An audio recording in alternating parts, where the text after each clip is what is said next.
السلطة الرابعة سيف ذو حدين، إما التوعية وإما التضليل. استضافت قناته الجديد ضمن برنامج سيري وكملت مع زافين رئيس تجمع أصحاب المولدات في لبنان السيد عبدو سعادة. ايه، انا كانت غلطة إن نزلت على هذا البرنامج تبع زافين. يعني اللي هو غلطة مني. اللي هو البرنامج هذا سقف حلقه هو انه بيجيب مرة مع نفع جوزها او جارة متخانقة مع جارتها. هذا هذا سقفه للبرنامج. ما بيقدر يعمل مشروع على قد وطن ويقدر يناقش الناس. ما بيقدر يناقش الناس بقى. هيدا ببين على انه شبه اعلامي ومش اعلامي، لانه انا بحترم الاعلاميين، لانه الاعلاميين عندهم اخلاق واحترام. هو ما كان عنده اياه امبارح. واللي صار امبارح معنا انه آه، قطع الفقرة تبعنا، قطع البث وهيك. لسبب اللي بده اياه، هو ما بده يناقش.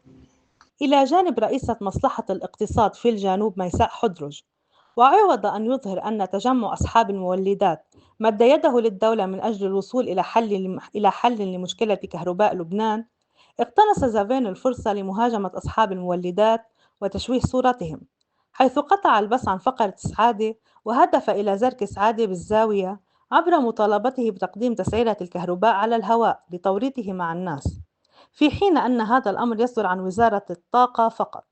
فكان كل ما هدف إليه زافين ضرب مشروع أصحاب المولدات في خفض التسعيرة عن المواطن.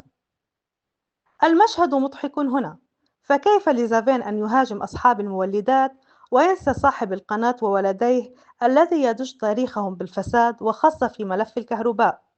تريو الخياط ممثلا بالأب تحسين والأولاد كريم وكرمة قد عمدوا إلى ابتزاز الدولة منذ العام 2017 للحصول على عقد لتشغيل معملي الجية والذوق، وبعد الضغط أعطي الخياط تنفيعة بقيمة 130 مليون دولار، واليوم شركتهم MEP تأخذ المعملين كرهينة، وهي التي عمدت إلى احتجاز آلاف الأطنان من الفيول في معملي الجية والذوق، كما أوقفهم عن العمل حيث لم تقدم شركتهم MEP على أي صيانة خلال سنتين.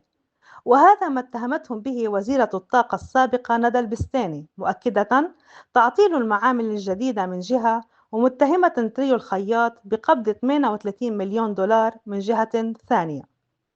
فساد الخياط لم يقتصر على هذا فقط، فقد كشفت MTV إحالة صفقة كهرباء ميدل إيست باور التابعة لتحسين خياط إلى التفتيش المركزي، حيث أرفق المستند مع اعتراض وزارة المال على تمرير صفقة تمت بالتراضي بين مؤسسة كهرباء لبنان وآل خياط بقيمة تناهز 120 مليون يورو، بعدما استهوت خياط قضية الالتزامات مع الدولة. أما نجله كريم خياط فقد نقل فساده إلى العراق، حيث شنت صحف عراقية منذ العام 2016 هجوما لمنع كريم خياط من دخول العراق على خلفية تورطه في صفقات فساد ضخمة ودعمه لمنظمات إرهابية، ولائحة الفساد تطول. كان الأجدر يا سيد زافين أن تفضح فساد أرباب عملك، فمن بيته من زجاج لا يجب أن يراشق الناس بالحجارة. وانا بقول له لزفان الشبه اعلامي، ما راح اقول له اعلامي، انه الولد العاق بيجيب لاهله المسبات. هيدي برسم تلفزيون جديد.